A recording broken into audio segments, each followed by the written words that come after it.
The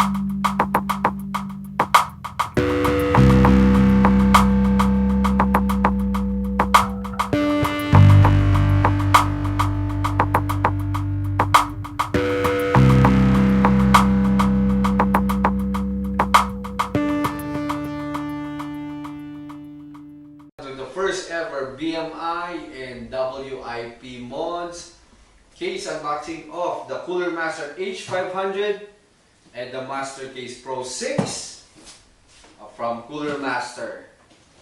Now here with me is Mr. John Patrick C. Wong of WIP Mods and yours truly Michael Dulay of BMI. Yeah. Alright, and additional to that, we will be reviewing Master Liquid Pro 240. Later on, we'll be having unboxing plus benchmarks, so watch out for it. Alright, so let's quick start on our unboxing, starting with MasterCase H500. Okay, Right. so we just got this case, and from the box itself, we can see that we got it pristine, no damage expected from Cooler Master. Again, we'll be doing an unboxing, a complete unboxing of the Cooler Master MasterCase H500. Alright. Ito ang unang pagkakataon na makikita natin ang H500 dito sa ating group.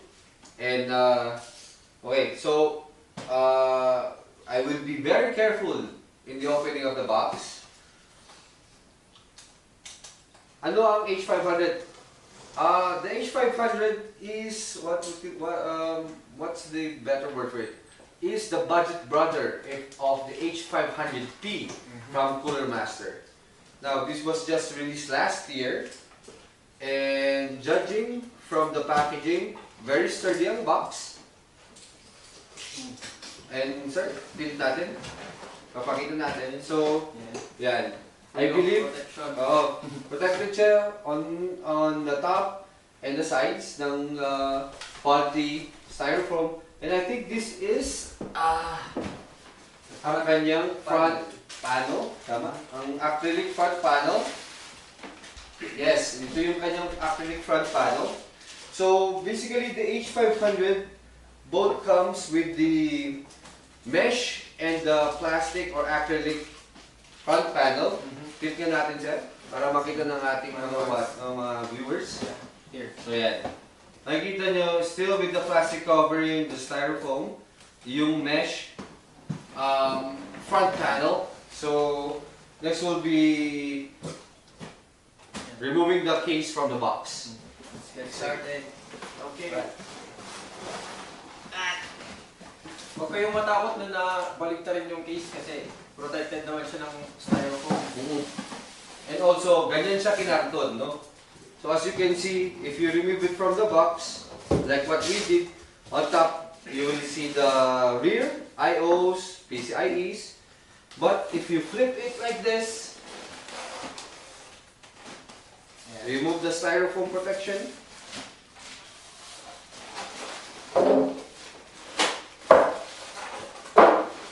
Yung case nung medyo bigat po siya. Solid steel. As you can see, the H500 comes with tempered glass side panel. And in the front,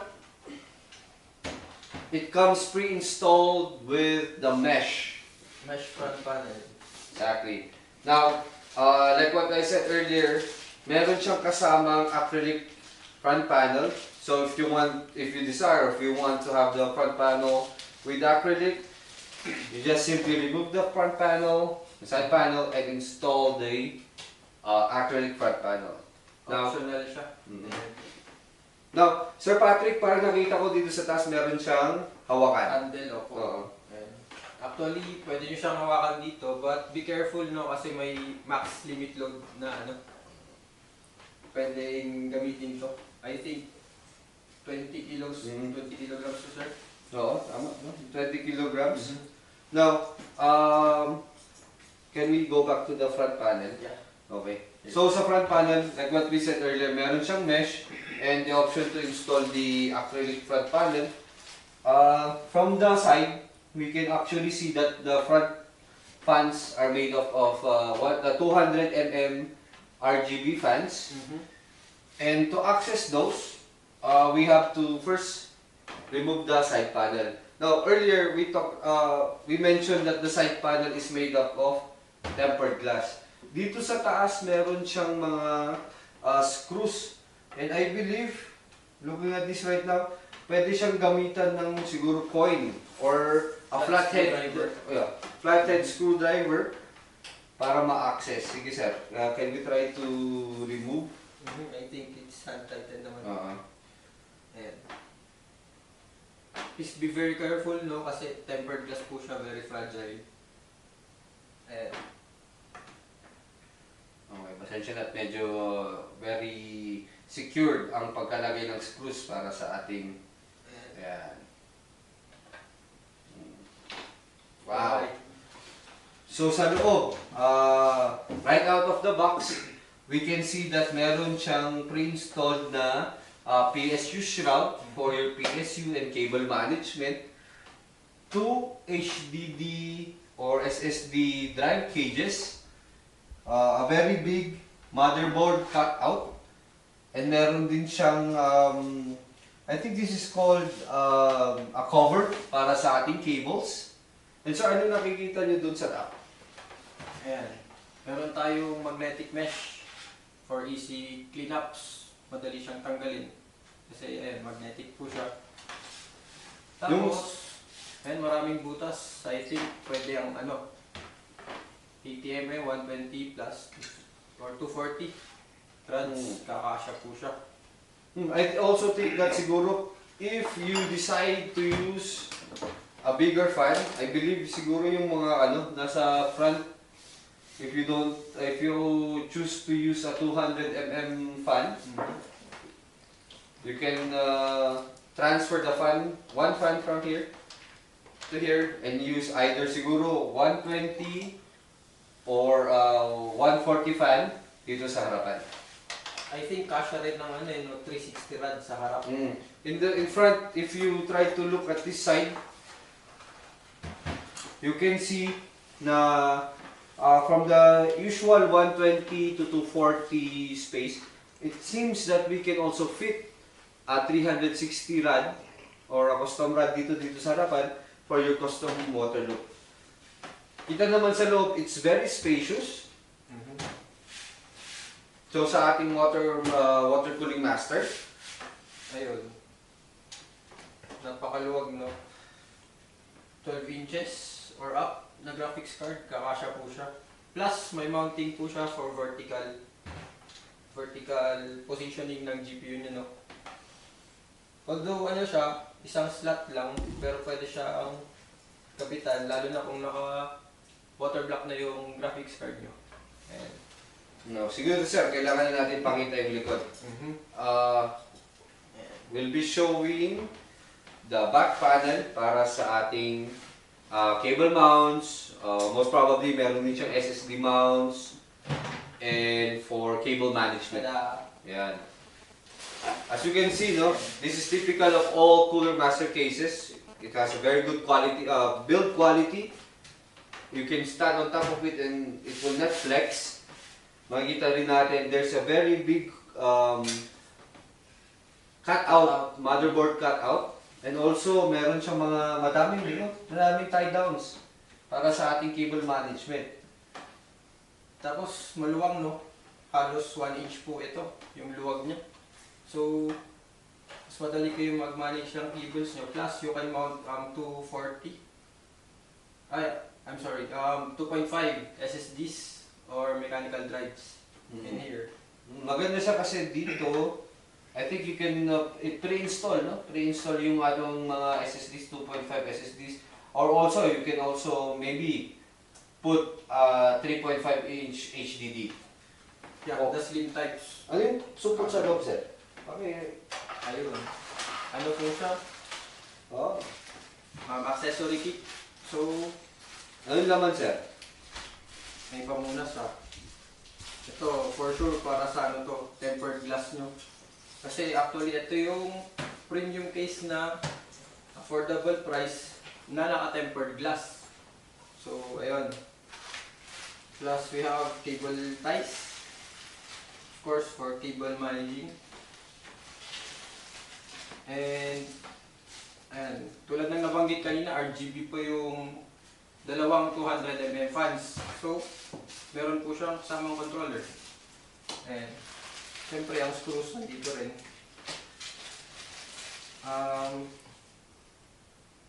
Pagkakalam ko, para sa fans po to, Molex 2 pin, 3 pin.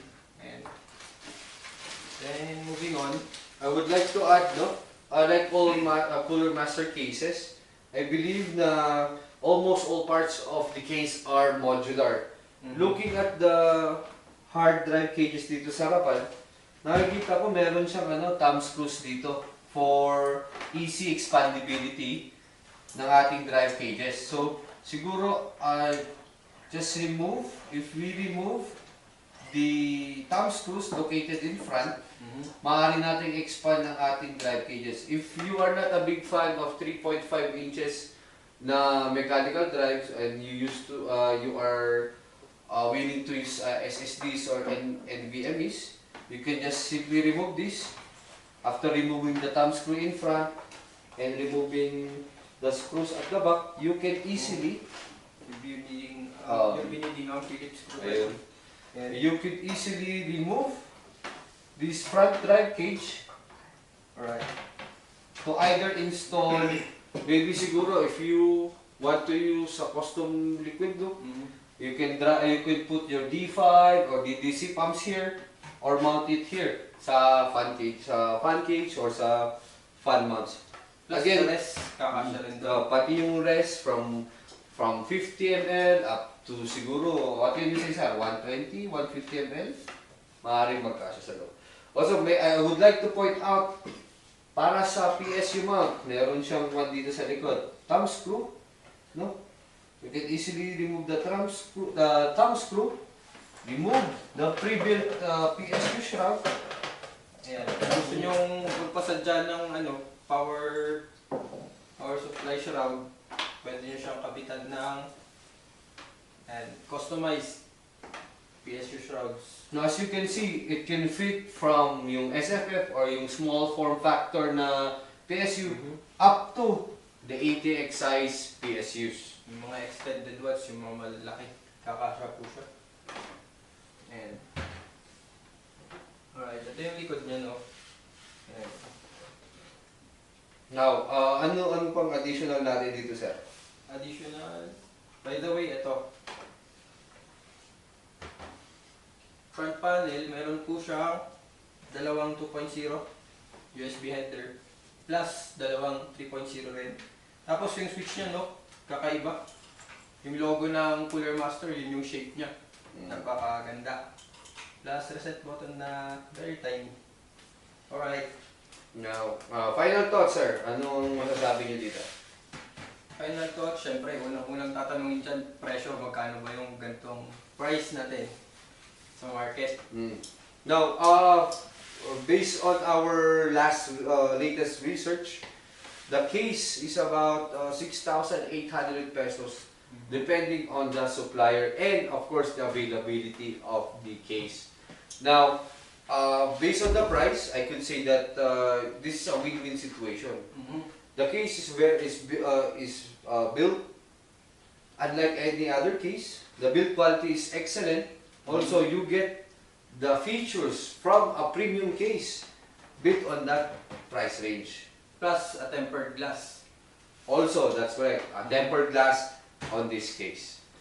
Now, we'll be moving on to our next case unboxing, and that will be the MasterCase Pro 6, again from Cooler Master. Now, we'll just be putting this aside to ready our next unboxing of the case. We'll be unboxing the MasterCase Pro 6 from Cooler Master. Again, this will be the first time that the BMI and WIP mods will be unboxing this set case. Ano masasabi mo, Seth? Mabigat? Mabigat. Kaka lang. Tapos, by the way, ano siya, no? ATX. Heat tower po siya. Pero sa tingin ko parang full tower na to eh. Alright, so we are expecting to be getting the features of a full ATX case from a Mid-tower. mid-tower case. Okay, so again, be careful when opening the boxes. Dahil pag nagasgas, naku, laking panghihinayang. Oo. Pero anyway, covered naman ito ng styro for sure. Yan, okay. So, siguro, pakita muna natin sir yung ano na-receive natin from Cooler Master. Yan. We would like to show you the top. Ito ang itsura niya when we got the case. As usual, makakapal ang styro na kasama para protected yung cases sa loob. Now, inside, on top of it, makikita natin yung manual and with some screws on it. And again, huwag kayong maghinayang or masayangan sa paglabas ng case sa kanyang nilalagyan kung gagawin nyo or gagawin namin ito. Tilt nyo lang siya. Yan.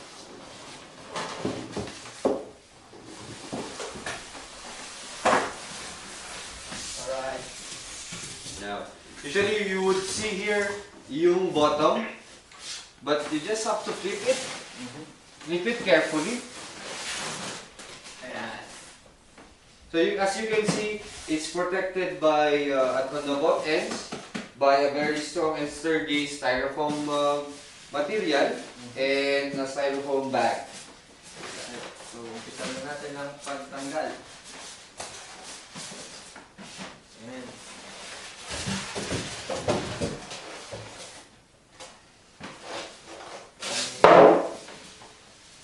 Tada. Yan.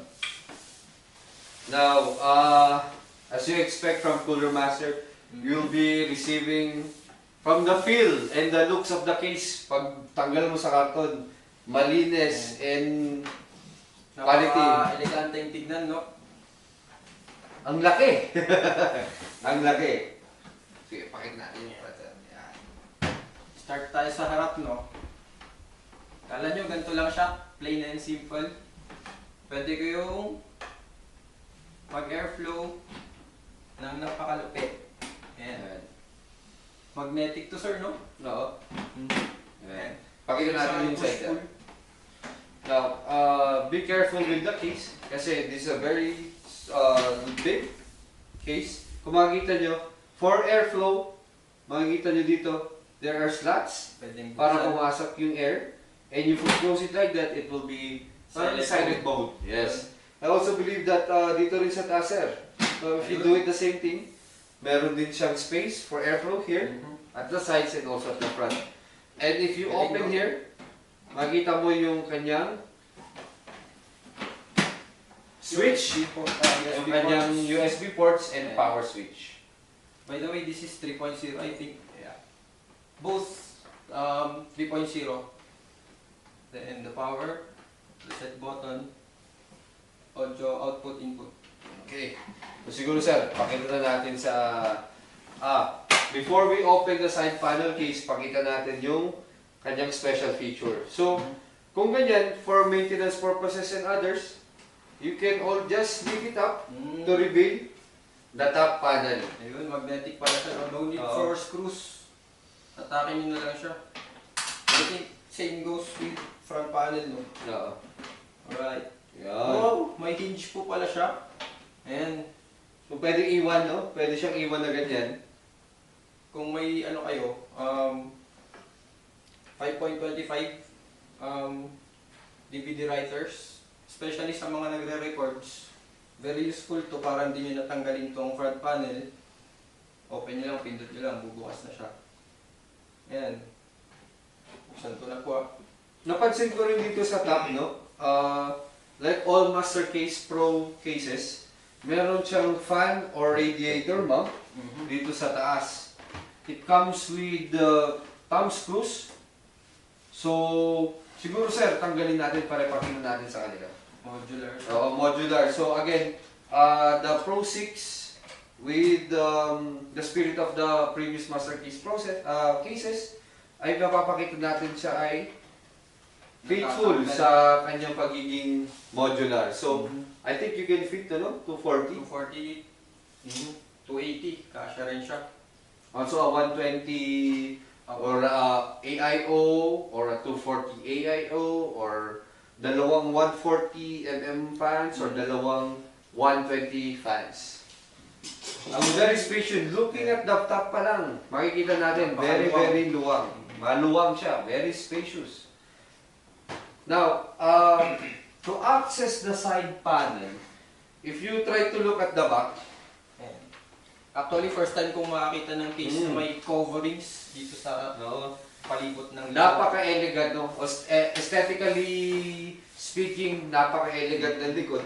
Wala kang makakita ng sign ng ng thumb screws or screws. Tago lahat. So, maybe, yun. And Ayan. If you remove the top, the back part, meron pala siyang back cover. And after removing the back cover, it would reveal the thumb screws para sa easy access. Sa back panel and the front panel. Also, it comes with the mounting for the PSU. Okay, I think we should go first with the Side panel. side panel. Again, yan. Ano po siya, no? Acrylic siya. Hindi siya tempered glass. Ayan. Ayun. Ano na pala to? Meron siyang Area dito na darken to hide your PSU and cables dito siguro sa baba and of course the HDD. And opening the side panel, it reveals that wow, grabe ganda. It has about 5 or 7 if you include these HDD cages. No? Dito sa baba we have 2 HDD cages. On top we have 3. And if you consider these 2 as HDD cages or optical drive cages, and from the looks of it, it is modular like all MasterCase Pro cases. pasado rin to para sa mga server type CPUs, system units, and napakaraming hard drive base. Plus, dito rin sa baba, pwede kayo mag-mount ng 2.5 mechanical HDDs din, tapos SSDs, pwede rin. Plus, with cover po pala siya, no? So it's possible siguro no to make a server type server type CPU with this kind of case. Also no, napansin ko rin dito sa likod, if we can flip, ayan. Dito sa likod no, like what we said earlier, we have a mount for our PSUs. We just have to loosen the thumb screws at the back. Ayan. And as you can see, you can install this on your PSU and slide your PSU at the back. Mas convenient siya, no, kasi as you can see, fixed tong parang shroud niya, no, naka-rivets kasi. Mas madaling i-access yung power supply niya sa likod. And for the purpose of cable management, maganda yung ganito kasi you will be able to hide your unseen or unruly cables pag nalagay mo dyan. So, talking about our HDD cages, I believe we can access this by siguro opening our Other side panel. Yung kanyang rear or back panel. Ayun. Yung screws niya dito, no? Ano siya, hindi natatanggal. Ano lang tawag dito sa ganito sa? At ang tawag dito ay, this is very innovative of Cooler Master, tawag dito ay captive screws. Ayan. Para hindi siya nalalaglag. Opo. Bawang makakalimutin kayo, naiwan yung thumb screws nyo kung saan. At least ito, nakakabit pa rin siya. So, ayun, napaka-convenient po. Hindi siya mawawala. For people like me who often loses their screws, maganda yan. Tawag doon ay captive screws para pag na-loosen mo yung screws, hindi siya mawawala. Now, again, looking at the back, this is very convenient, no? No, sir? Ano masasabi mo dito sa side na to? Ayan, mas madali nang mag-cable management dito kasi may ano na po siya. Cable, what do you call this? I think this is called a channel or a group, no? Cable channel. Plus with the velcros on it, napakadali lang, lalo na kung mga beginners. Napaka beginner friendly po niya. Tapos maluwang din, no? I think it's also 1 inch. Judging from the space at the back, it's safe to say the space at the back could be more than 1 inch. And that is very helpful para sa cable management, sa pagtatago ng mga cables, if you want to tidy up your cables para sa iyong PC build. Now, like what Sir Patrick said, napaka-convenient kasi meron cable channel dito. And as you can see, sa pagka-cable man, sa pre-installed na cables dito, ay nakatago na siya ng mabuti. It also has cable straps for easy management of your cables. And yung rubber grommets, no, hindi siya, it doesn't feel cheap. The rubber grommets actually feels very, if it's the right term, exotic. So maganda siya. And the motherboard cutout, malaki. And sir, no, dami niyang, kung napansin mo, dami niyang cable tie-downs. Kung saan pwedeng gamitan ng zip ties or twist wires para sa pag-cable manage. Additional to that, baka nagtataka kayo, napakalaki ng space dito, no? Yung cutout niya, bakit ganito? Advantage kasi nito, kung mag-upgrade kayo ng cooler nyo, hindi nyo nababaklasin yung buong motherboard nyo para tanggalin yung plate niya sa likod. At least ito, isasalpak nyo na lang dito, remove sa harap. Plus, modular yung ano, diba? Like we've said before, modular yung mounting ng radiator niya sa taas. So, easy access, very friendly po siya, lalo na sa mga beginners. Now sir, habang dinidescribe niyo sa likod, I was trying to remove the thumb screws para sa expansion ng drive cages dito sa harap para sa ating mga mahilig custom liquid cooling. So dito sa likod, if you try to look at it, if we lie it down, if you want to put here your D5 pumps, your DDC pumps with built-in reservoirs up to maybe 120, 150 ml, it's easy kasi siya po ay it uses thumb screws for easy accessibility and removal. Now, to access that, we just have to remove 2 thumb screws here at the front, and of course, we have to remove 1 thumb screw at the back for easy accessibility and removal of the optical drive cage. Now, at first, no, this is a bit difficult because, like what we said, this is the first time we will be unboxing and removing the parts. Now, yan. As you can see, this is a very spacious cage, and from the looks of it, pwede yata sir ang double chambered o dual chambered na 240 or even a 360 rod para sa inyong custom look. Dito sa top, I believe a 240 or maybe 280 sir. 280 kasha rin.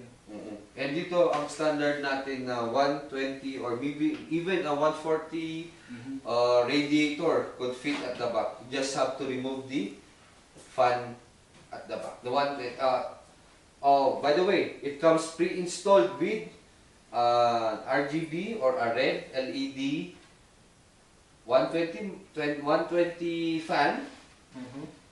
Sir, sabi mo may napansin ka kanina dito. Ano kaya yun? Yung dito sa harapan? Kasi may cables. Nandito na nga dito sa likod yung front, natin? Switches. Yeah, front switches. Nandito na po. Hubs, nandito na rin po. Ba't kaya ito nakaiwalay, no? Maybe we can try opening the front. I believe sir, pwede natin tanggalin itong mesh front or dust cover para sa harapan. And maybe when we clip. It's a clip-on type also. So like all cooler master cases, because of its modular design, we can easily access the front panel to reveal yun. Dual 120 cooler master fans. And judging from the looks of it sir, no? Pwede ang 360. Yeah sir. Then, ito no, bago. Meron na pong pre-installed LED strip dito sa ilalim. Kaya pala may cables dito no. For RGB. I think RGB to. I believe, sir, this is it would come pre-installed as a red or blue Single color, sir. LED. Now, final thoughts of the case, sir. Ano masasabi niyo sa case? Of course, price again. Common na tinatanong magkano yung ganito ka-premium look, premium type na case. Now, for this price, from our last research, it would come at around about 7,800 pesos in price. Pwede However, for the premium build and premium case, you are getting more than the paid amount or the stated amount. Napakasulit Yeah. sa 7-8 na yan. Andito na lahat. Lahat na kailangan nyo. Ayan. Tapos napaka-sturdy, matibay. And the aesthetics itself, unique. Kasi, saan ka ba naman nakakita pati yung likod, may cover, no? Usually, pag ibang cases, exposed po lahat. Ito may cover siya. Then, yeah. Sulit. Water cooling, kung beginners kayo or enthusiast, this is the best case for you. Alright. Now, conclusion, like what Sir Patrick had said, this is the best case for your budget. And also, watch out for our next unboxing of our Cooler Master Master Liquid Pro 240 RGB. Yeah. Before we end this video, we would like to give thanks to Sir Joseph and his team of Cooler Master PH, to the President of BMI, Mr. Limbert Sanoy, to all our watchers, to all viewers, and our supporters. We would like to give thanks. Also, special mention to Mr. Gio Aris of MNB Productions. Alright. Thank you, sir, for giving us your time, your space, and for everything. Yeah. Again, watch out for the unboxing of the Cooler Master Liquid Pro 240 RGB. Additional to that, we will be featuring these builds, these cases on our new builds. This coming March 1 and 2, no? For the Pangolinaw and Cyber Expo. So watch out for it, guys. We'll be doing mods on these cases. Yeah. Please support us. Again, we would like to thank you all, and to all our supporters, to all our friends and families. Hope to see you soon. And again, please like our page, Bagay Modders Incorporated, and with PC Mods. Alright.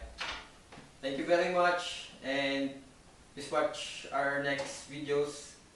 More on coming soon. Alright. baka ng next projects. Yeah.